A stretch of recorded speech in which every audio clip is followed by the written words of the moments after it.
저희들 지금 계속 나가고 있는 이 책이 존 칼빈의 기독교 강요죠. 저희가 지금 첫 번째 책의 9번째 챕터를 나가고 있습니다. 9번째 챕터의 제목은 성경을 떠나 직접 계시로 뛰어드는 광신자들은 모든 경건의 원리를 깨트리려 한다 입니다. 우리 지난주에 이 광신자에 대한 개념을 제가 말씀드렸었죠. 그들은 종교적인 열심은 굉장히 있어 보이는데 성경 말씀을 따르지 않고 직접적으로 하나님의 음성을 들으려고 하는 사람들로서 결국은 그 사람들은 하나님의 말씀에서 떠나게 된다. 하나님의 말씀에서 떠나게 되면은 경건의 원리를 깨트리게 된다. 그러한 내용입니다.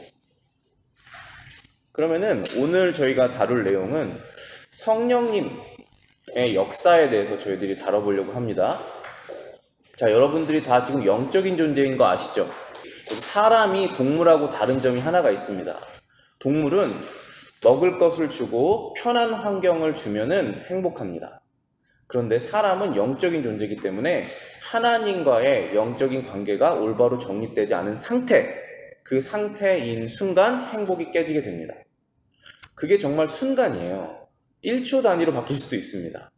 지금 그 전까지는 아무렇지 않게 평안을 누리다가 주님 안에서 갑자기 염려라든지 화라든지 이러한 죄가 들어오게 되면서 하나님과의 관계가 순간적으로 깨지고 그러면서 평안이 깨져버리게 되죠. 그게 우리가 영적인 존재라는 증거입니다. 그러면 우리가 하나님께서 우리를 기쁘게, 주님 안에서 기쁘게 살기를 원하시는데, 그러면 성령님의 역사를 우리가 잘 알아야겠죠?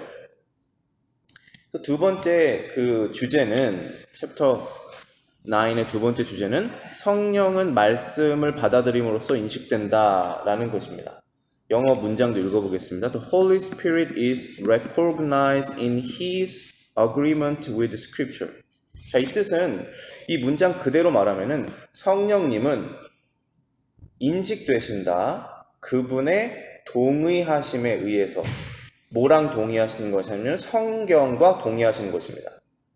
그러니까 이거 쉽게 말하면은 우리 안에서 어떤 성령님이 역사하신다라는 생각이 우리가 들었을 때 그게 과연 성령님의 역사인지 아니면은 마귀의 역사인지 그냥 나의 육적인 감정인지 어떻게 구분해느냐, 어떻게 인식되느냐 했을 때 그분이 역사하시는 방향이 성경과 같으면 그거는 성령님의 역사다 라는 것입니다. 자, 여러분들 지금 영적인 얘기를 하고 있어요. 영적인 세계가 분명히 존재하고 마귀는 쉼없이 하나님의 백성들을 죄의 방향으로 이끌려고 하고 있지 않습니까? 동시에 마귀보다 더 강하신 주님께서는 우리를 주님의 방향으로 이끌려고 하고 계시는 것이죠. 그러한 영적인 배럴이 있다는 것을 여러분이 인식을 하셔야 되는 거죠. 첫 번째 문장 보시겠습니다. 우리가 하나님의 영으로부터 어떤 이득이나 혜택을 받기 원한다면 성경을 읽고 귀 기울여야 한다는 것을 쉽게 알 수 있습니다. 이것은 제가 설명하지 않아도 우리가 다 동의하는 내용입니다. 하나님께 영적인 혜택을 받으려면 하나님의 말씀을 읽고 하나님께서 우리에게 무슨 말씀을 하시는지 귀 기울여야 하는 그런 순종적인 상태가 되어야지 영적인 혜택을 받는다는 것은 너무나 당연한 것이죠. 이 동의로부터 이제 이야기가 시작이 됩니다. 두 번째 문장입니다. 그러나 반면에 어떠한 영이든 하나님의 말씀의 지혜를 밀어놓고 다른 교리를 우리에게 주입시키려 한다는 그것이야말로 허영과 기만일 것입니다. 만약에 우리 마음속에 생각이 나는 어떠한 생각들, 느낌들, 어떠한 영적인 움직임이 있는데 그것이 하나님의 말씀의 지혜랑은 상관없이 성경적이라고 말할 수 없겠죠. 다른 가르침인데 성경적이지가 않은 그러한 가르침을 우리의 머릿속이나 우리의 생활 패턴에 주입시키려고 한다면 그것이야말로 허영과 기만이라고 했습니다. 허영이라는 것은 교만이죠. 기만이라는 것은 속임입니다. 자, 허영과 기만 누구에게 있습니까? 마귀에게 있는 것이죠. 물어보지 않습니까? 과연 그것이 하나님이 원하시는 것이냐? 이 질문을 마귀가 끊임없이 우리에게 하는 것입니다. 에덴 동산에서 하와와 아담에게 했던 그 질문을 과연 하나님이 원하시는 것이냐? 그럼 누가 더 잘 알고 있다는 것입니까? 마귀가 하나님보다 하나님의 뜻을 더 잘 알고 있다는 뭡니까? 교만이죠. 그리고 속임입니다. 기만. 갈라디아서 1장 8절입니다.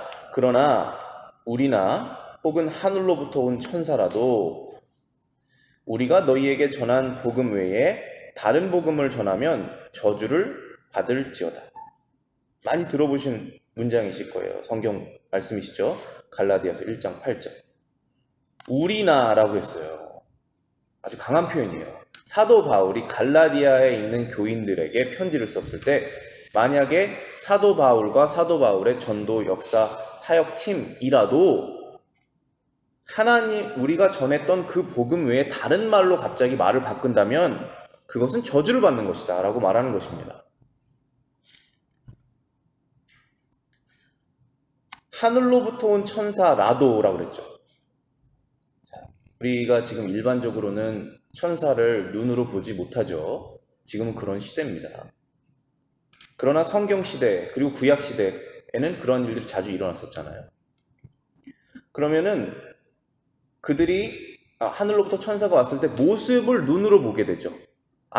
이는 분명히 천사다라는 모습을 갖고 있어도 그들이 말하는 내용으로 그들을 분별할 수 있다는 것입니다. 어떻게 할 수 있습니까? 우리가 여러분의 감정이 하나님으로부터 온 것인지 육적인 것인지 마귀적인 것인지 어떻게 할 수 있습니까? 그 내용을 보면 알 수 있다는 것입니다. 믿음은 그 행위의 내용을 보고 알 수 있지 않습니까? 그래서 겉모습으로 우리를 속일 수는 있지만 그 말의 내용을 들어보면 그것이 저주의 말인지 생명의 말인지 알 수 있다라는 것입니다. 3번입니다. 사탄도 자기는 광명의 천사로 가장하기 때문에 만약에 그 영이 특정한 표로서 구별되지 않는 한 우리에게 어떠한 권위를 가질 수 있겠습니까? 분명히 이 영은 하나님의 말씀을 통하여 우리에게 명백하게 제시됩니다. 사탄도 천사로 가장하여서 나오고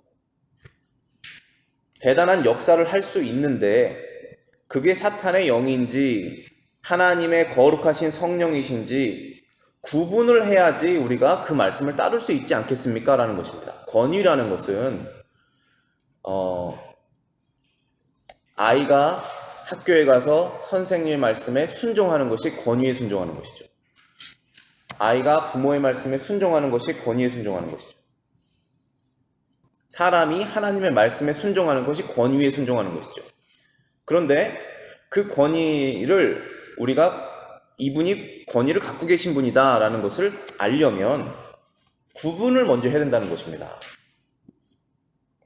그런데 사탄도 광명한 천사의 모습으로 와서 하나님의 말씀입니다 라고 거짓말을 할 수 있기 때문에 먼저 구분을 한 다음에 그 다음에 권위에 순종해야 된다는 얘기를 하고 있는 것입니다. 그러면 어떻게 그 권위를 가진 하나님의 영인지 거짓의 기만의 허영의 영인지 어떻게 구분할 수 있겠습니까? 구분을 반드시 해야 되는데 라는 내용이죠. 반드시 말씀을 통해서 제시된다. 변하지 않는 것은 딱 이 말씀밖에 없어요. 여러분의 감정은 수시로 변하지 않습니까? 사람들의 기준은 수시로 변하지 않습니까? 문화는 얼마나 빠르게 변합니까? 언어도 변하지 않습니까? 옛날에 자유롭게 쓰던 말을 지금 자유롭게 못 쓰게 됩니다. 언어, 그 컨텍스트가 변하기 때문에. 뭐만 변하지 않습니까? 하나님의 말씀만 변하지 않는 것입니다. 예수 그리스도는 어제나 오늘이나 내일이나 동일하다. 고린도후서 11장 14절입니다. 그러한 사람들은 거짓 사도요 속이는 일꾼이니 자기를 그리스도의 사도로 가장하는 자들이니라. 이것은 이상한 일이 아니니라. 사탄도 자기를 광명의 천사로 가장한다. 거짓 사도들이 있고 속이는 일꾼들이 있고 자기를 그리스도의 사도로 가장하는 자들이 있으나 이것은 이상한 일이 아니다. 이러한 일이 일어나도 놀라지 말아라. 단지 구분만 하여라. 그 권위가 하나님으로부터 나왔는지 아닌지 말씀하시는 것이죠. 4번입니다. 그러나 이 불쌍한 광신자들은 성령을 하나님으로부터 구하지 않고 자신들에게 구함으로써 스스로 파멸에 빠져 방황하기를 택하고 있습니다. 광신자들은 열심이 없는 사람들이 아니에요. 오히려 일반 성도보다 종교적인 열심이 더 강하죠. 못 따라갑니다. 그런데 그 광신자들은 불행하게도 불쌍하게도 하나님으로부터 성령을 구하지 않고 자기 스스로 어떠한 영적인 것을 끌어내려고 하는 그것 때문에 스스로 파멸에 빠지고 방황에 들어가게 된다라는 것입니다. 그것을 택한다라는 표현을 썼죠. 허영과 기만이 없어져야 돼요. 겸손과 진실 속으로 들어가는 것을 선택했을 때 속지 않게 되는 것입니다. 5번입니다. 진실로 만약 성령이 인간이나 혹 천사나 혹 다른 어떤 규범에 의해 판단된다면 그런 성령이야말로 타락을 하였거나 나아가서는 노예 상태로까지 타락하였다고 생각할 수 있습니다. 자, 여기에서는 거짓 영을 말하고 있는 것입니다. 만약에 성령이 인간이나 혹 천사나 혹 다른 어떤 규범에 의해서 판단될 수 있는 것이라면 그런 성령이야말로 타락을 하였거나 노예 상태로까지 타락하였다고 말하고 있습니다. 자, 이것은 지금 사탄을 말하는 거예요. 사탄이 영이죠. 천사죠. 그런데 타락하였잖아요. 죄에서 빠져나올 수가 없는 노예 상태입니다. 그게 사탄이에요. 자, 그럼 성령님은 어떠십니까? 저와 여러분들이 사람이죠. 여기서 지금 인간이나 라고 표현이 있습니다. 사람, 그리고 또 천사, 다른 어떠한 규범, 사람이 만든 법칙. 자, 여러분들이 이분이 하나님의 영인지 이분이 하나님의 영인지 아니면 이것이 마귀인지 판단을 할 때 여러분의 스스로 판단할 수 있는 정도라면 그것은 이미 성령이 아니라는 것입니다. 그렇지 않습니까? 여러분들 하나님의 생각을 다 이해하지 못하시잖아요. 오늘 하나님 말씀에 이렇게 말씀하시죠. 나의 생각은 너희와 다르니 나의 생각은 높고 나의 생각은 깊고 너희가 이해할 수 없을 것이다. 그러나 그 이해할 수 없는 하나님의 생각을 어떻게 알려주셨습니까? 성경을 통해서 알려주셨잖아요. 만약에 여러분들이 누군가에게서 역사하고 있는 어떠한 영이 누군가가 지금 인도하는 그 방향이 과연 하나님의 방향인지 그 안에서 역사하는 영이 과연 성령의 영인지 여러분이 스스로 판단할 수 있을 정도의 수준이라면 그 영은 이미 성령이 아니라는 것입니다. 즉 무슨 뜻입니까? 그것은 성령님은 오직 하나님의 말씀으로만 판단되실 수 있다라는 내용이죠. 6번째 문장입니다. 사탄이 성령의 이름을 빙자하여 몰래 침투하지 못하도록 하기 위하여 성령께서는 우리가 성경 속에 인쳐놓은 자신의 형상에 의하여 그를 인식하게 하십니다. 성령님의 형상이 있으십니까? 지금 여기서 형상은 그 모습을 말하는 것이 아니에요.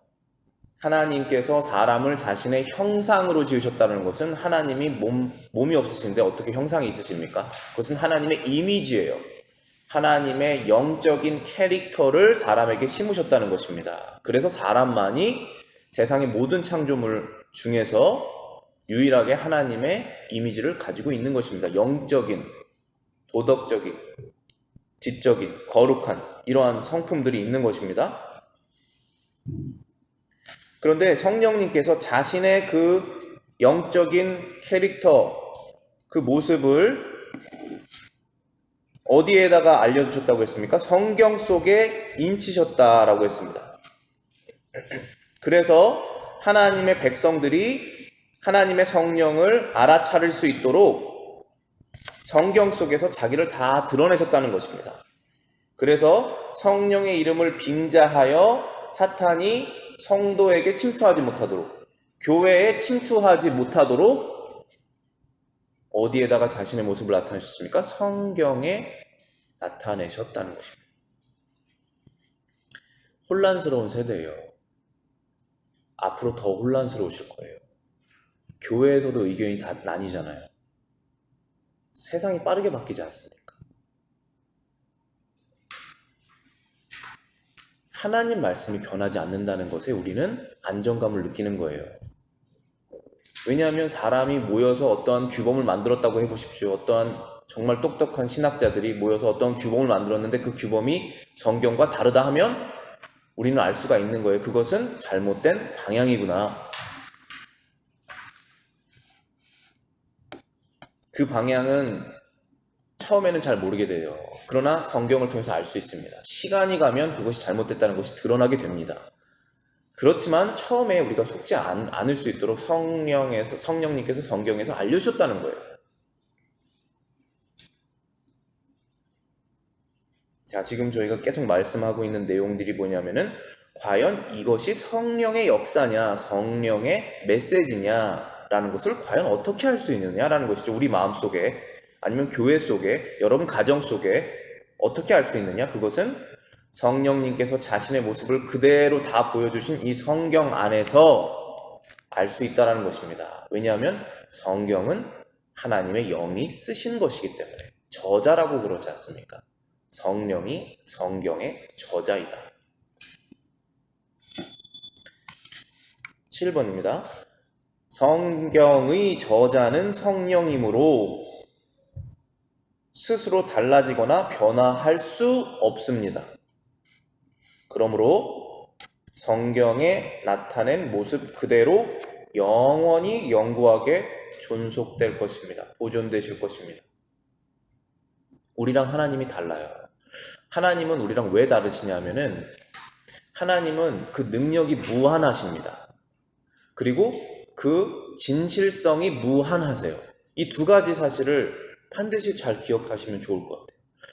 우리는 마음은 있지만 능력이 제한될 수가 있죠.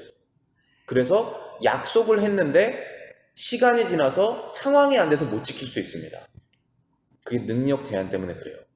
그러나 하나님은 능력이 무한하시기 때문에 그 약속이 지켜집니다. 하나님은 진실성이 무한하십니다. 그래서 어제 얘기하신 것, 100년 전에 얘기하신 것이 오늘도 똑같은 마음이세요. 그 진실성이. 근데 사람은 진실성이 부족하죠. 진실하려고 해도 진실성이 부족할 수 있잖아요. 그래서 그때 약속했던 그 마음이 지금은 바뀐 거예요. 그래서 다른 이유로 그것을 무마하게 되는 것이죠. 그러나 하나님께서는 영원하시면서 무한하시기 때문에 그 진실성과 능력이 무한하시기 때문에 예전에 말씀하신 그 말씀이 지금도 그대로 적용이 되신다는 것입니다. 변화될 수가 없다라는 거예요. 어떻게 저희들이 아담에게 말씀하신 그 말씀, 지금 몇 천 년 전인지도 잘 모르는, 아브라함은 어느 정도 몇 천 년인지는 알죠, 저희가. 아브라함은 지금부터 약 4천 년 전 사람이에요. 그 아브라함에게 하셨던 약속이 지금도 우리에게 영적으로 적용된다는 것을 어떻게 믿을 수가 있겠습니까? 그것은 그분이 변함없기 때문에 그렇다는 것입니다. 그리고 그 변함없는 하나님의 영이 성령님이시죠? 우리의 마음속에서 역사하시기 때문에 우리가 그 말씀을 믿고 있는 것이죠. 그런데 여러분의 마음속이든지 가정에서든지 교회에서든지 이 하나님의 말씀과 다른 내용에 비슷한 것 같은데 결국은 다른 내용이에요. 그 다른 내용의 것들을 누군가가 말하고 있다면 그것은 성령님의 역사는 아니다. 우리는 그것을 판단하고 그 권위에 순복하지 말고 성경의 권위에 순복해야 되는 것이다. 라는 것입니다.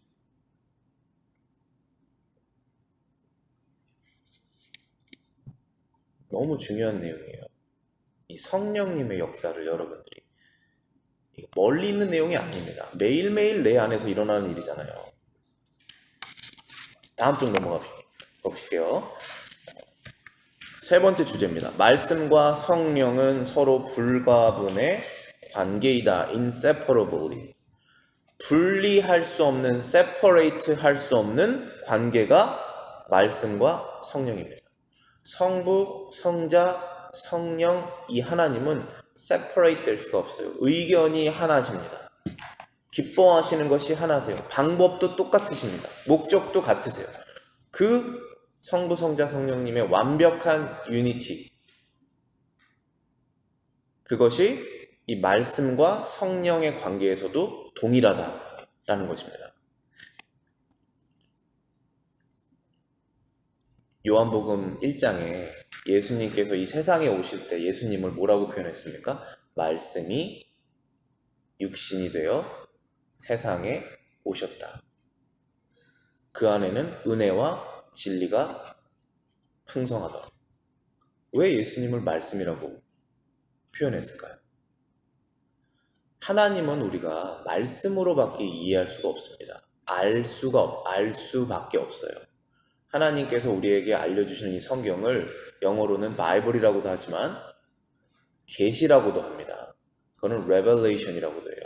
그것은 드러나지 않은 하나님의 존재를 reveal, 보여주셨다는 뜻이에요. 어떻게 보여주셨습니까? 우리가 눈으로 본 적이 없는데. 예수 그리스도를 보고 믿는 사람도 복이 있지만 보지 않고 믿는 사람이 더 복이 있다라고 말씀하셨잖아요.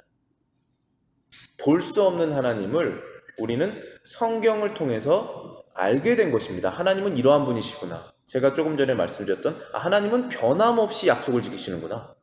하나님은 사람과 다르게 능력이 무한하시구나. 하나님은 거짓이 하나도 없으시구나. 하나님은 모든 유익을 사람의 선을 위해서 사용하시는 분이시구나. 어떻게 우리가 그걸 알 수 있습니까? 직접 계시를 통해서 알 수 있습니까? 그것이 제한적이잖아요. 이 성경을 통해서 우리가 하나님을 알 수 있게 됐다는 것이에요. 그런데 그 하나님의 말씀으로 사람이 하나님을 알 수 있는데 사람이 또 어떻게 하나님을 알 수 있습니까? 예수님을 보고 알 수 있잖아요. 예수님을 보고 하나님은 무한하신 분이시구나. 하나님은 능력이 대단하신 분이시구나. 하나님은 사랑이시구나. 하나님은 희생적이시구나. 하나님은 하늘나라를 위해서 사시는 분이시구나. 예수님을 보고 우리가 하나님을 알 수 있잖아요. 그렇기 때문에 하나님을 알려주시는 그 방편인 말씀, 그 분이 그대로 육신을 통해서 우리에게 오셔서 더 하나님을 직접적으로 보여주시기 때문에 말씀이라는 표현을 쓴 것입니다. 성부, 성자, 성령, 이 세 분은 지금 우리가 볼 수가 없어요. 천국에 가시면 예수님은 얼굴과 얼굴로 보실 거예요. 사람으로 오셨었기 때문에. 그러나 지금 이 시점에서는 하나님을 여러분이 어떻게 아실 수 있느냐? 하나님의 말씀으로 아실 수 있다는 것입니다. 그런데 그 말씀을 믿도록 성령님께서 역사하실 때 알 수 있다는 것입니다. 그래서 불과분 관계예요. 분리될 수가 없습니다. 첫 번째 문장입니다. 광신자들은 성경을 무시하는 것에 대한 벌을 받고 있습니다. 왜냐하면 그들은 그리스도 없이 율법만 명령하여 하나님께서 그 백성에게 약속하신 새 언약의 축복을 빼앗아 버렸기 때문입니다. 기독교 이단 종파들 많이 있는데요. 그리스도 없이, 하나님의 성령 없이 율법만 강조하게 됩니다. 그러면 새 언약의 축복을 빼앗기는 거예요. 이 새 언약의 축복이라는 것은 하나님의 말씀을 하나님의 백성들이 지킬 수 없는 것을 하나님이 알고 계십니다. 능력이 없어요. 사람이. 하나님의 백성이라고 해도. 그래서 그 백성들에게 뭐를 주시냐면 이 말씀과 동시에 성령을 주십니다. 이게 새 언약의 축복이에요.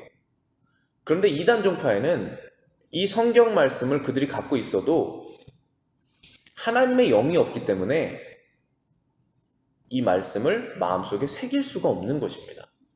그래서 율법적으로만 다가갈 수밖에 없어요. 그러다가 나중에는 새로운 율법을 만들어냅니다. 그 율법이 부족하기 때문에 더 많은 율법을 만들어냅니다. 예레미야 31장 33절입니다. 그러나 그날 후에 내가 이스라엘 집과 맺을 언약은 이러하니 곧 내가 나의 법을, 성경이죠. 하나님 말씀이에요. 내가 나의 법을 그들의 속에 두며 그들의 마음에 기록하여 나는 그들의 하나님이 되고 그들은 내 백성이 될 것이라. 여호와의 말씀이니라. 하나님의 법을 하나님의 백성의 마음속에 기록하여 새겨넣게 하시겠다라고 하는 것이 하나님께서 하나님의 백성과 맺은 약속, 언약, 커버넌트라는 것입니다. 그래서 그들은 내 백성이 되고 나는 그의 하나님이 될 것이다. 누가 하나님의 백성입니까? 하나님이 계신 줄 믿습니다. 그 존재를 믿습니다. 라는 건 당연하죠. 마귀도 그걸 믿는다고 하잖아요. 안다 그러죠. 하나님의 백성은 하나님의 말씀을 따라서 사는 사람들이 하나님의 백성이에요. 그런데 우리가 그럴 능력이 없잖아요. 죄성 때문에. 능력은 어디서부터 나옵니까? 하나님의 성령으로부터 나오는 것입니다. 그 다음에 어떻게 됩니까? 하나님의 말씀이 내 마음속에 새겨져서 그래서 그 법을 마음속에 두고 그 말씀대로 살아가게 된다는 것입니다. 그들이 하나님의 백성이라는 거예요. 그런데 광신자들은 벌을 지금 왜 받고 있냐면은 하나님의 말씀을 무시했다라는 것이죠. 그것 때문에 벌을 받고 있다는 것이에요. 자, 여러분들, 이게 먼 얘기가 아니에요. 하나님 말씀 법이에요. 우리가 법을 어겨서 지옥 가는 상태에 있지 않습니다. 하나님의 은혜로. 그러나 이것은 법이에요.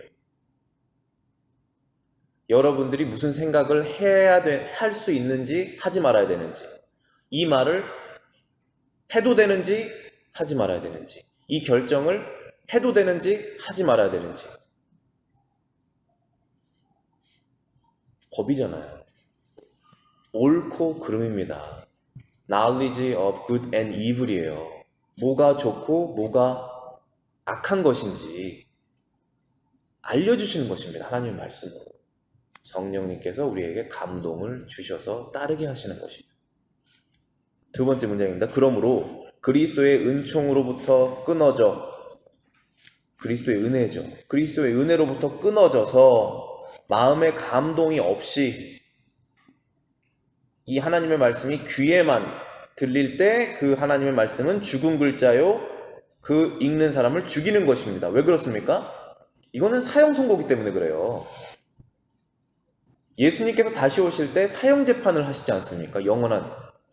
그때 뭐로 재판하실 것 같습니까? 하나님의 십계명이에요. 하나님을 사랑하지 않은 죄, 이웃을 사랑하지 않은 죄, 자기 자신만을 위해서 산 그 죄로 심판받습니다. 이거 사형 선고입니다. 성경 말씀이. 그러나 그리스도의 은총이 들어갔을 때 마음의 감동이 되어서 죄를 회개하고 그리스도의 의를 의지하여서 하나님의 자녀가 된 자들에게는 이 말씀이 죽이는 말씀이 아니라 무슨 말씀입니까? 생명의 말씀이 되는 것입니다. 여러분, 이 말씀이 여러분에게 생명의 말씀이 되셔야 돼요. 그리스도의 은혜가 있으셔야 됩니다. 하나님의 말씀을 무시하는 자들은 반드시 광신도가 됩니다. 아니면 무신론자가 되든지. 세 번째 문제입니다. 그러나 만약 성령을 통하여 심령 속에 감동을 주고 또 우리에게 그리스도를 제시해 준다면 그것은 생명의 말씀이다.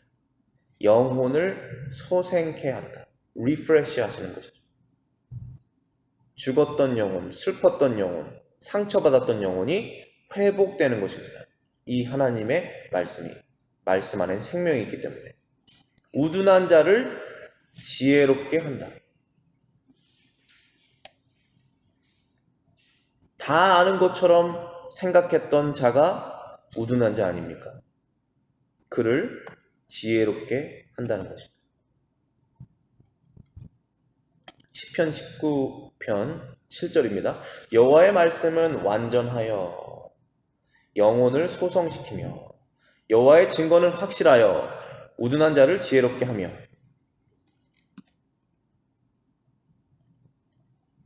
하나님의 말씀이 완전하다는 것이죠. 그런데 이 완전한 하나님의 말씀이 성령의 역사가 없다면 우리는 그 말씀이 부담되고 무섭고 도망가야 되는 말씀밖에 안 되는 것입니다. 왜냐하면 지킬 수가 없기 때문에. 아니면 지키고 있다고 거짓말을 하든지 속으로. 그렇게는 안 돼요. 그래서 무신론자가 되든지 바리새인이 된다고 제가 말씀드린 거예요. 다 하고 있다라고 말하는 것입니다. 그렇게는 안 됩니다. 하나님의 율법은 완전하여서 영혼이 소생되려면은 우리 마음속에 회개하는 심령을 주셔서 하나님께 나아갈 때 그 말씀이 우리를 살리시는 거예요. 이 회개하는 능력도 회복하는 능력도 선을 이루는 능력도 다 하나님께서 주시는구나 라고 했을 때, 그리고 못해도 회개하는 마음만 있으면 용서해 주시는구나. 왜냐하면 예수님께서 나의 죄를 다 갚으셨기 때문에. 예수님께로 다시 돌아가는 것이잖아요.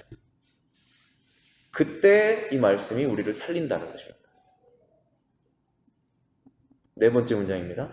하나님의 말씀이 성령의 증거에 의하여 확증되지 않는 한 그것의 확실성을 우리가 명확하게 가질 수 없다는 것은 모순되는 말이 아닙니다.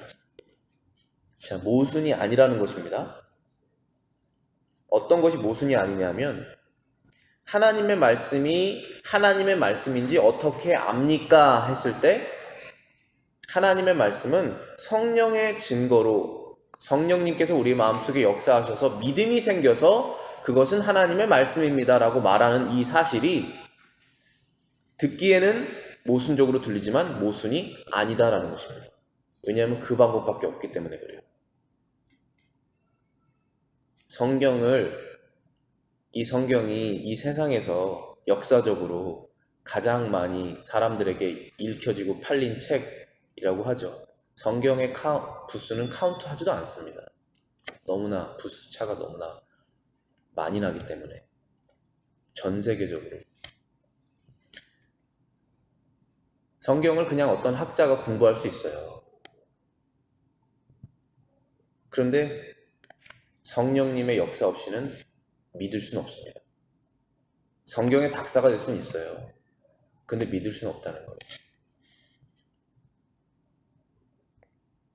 그래서 성령님께서 우리에게 믿음을 주시지 않는 한 성경이 하나님의 말씀이라는 것을 믿을 수 없습니다라는 말은 모순처럼 들리지만 모순이 아니다 라는 것입니다. 우리는 계속 그 증거로 돌아갈 수밖에 없거든요. 그래서 이 증거가 믿지 않는 사람들에게는 설득할 수 있는 이유가 되지 않습니다. 왜냐하면 모순이라고 생각하기 때문에.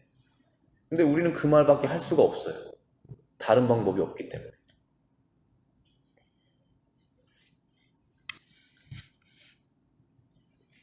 마지막 문장입니다. 하나님께서는 효력 있는 그 말씀의 확증에 의하여 그의 사역을 완성하시기 위하여 동일한 성령을 내려보내셨습니다. 하나님께서는 그 성령의 능력으로 하나님의 말씀을 주셨습니다. 하나님께서 사역을 완성하시기 위해서 성령을 주신 거예요. 이 성령의 역할은 하나님의 말씀을 믿게 하시는 것입니다. 왜냐하면 이 성령님께서 하나님의 말씀을 쓰신 분이시기 때문에 그런 것입니다. 직접 그 저자가 와서 책을 설명해 주는 것입니다. 여러분의 마음속에. 그렇기 때문에 그 사역을 하시기 위해서 성령을 보내셨다는 것입니다. 왜냐하면 믿어야 되기 때문에. 그래야 생명을 얻기 때문에. 그래야 영원한 구원을 얻기 때문에 그렇다는 것입니다. 그것이 하나님의 사역의 완성이라고 말씀하셨어요. 기도하고 마치겠습니다.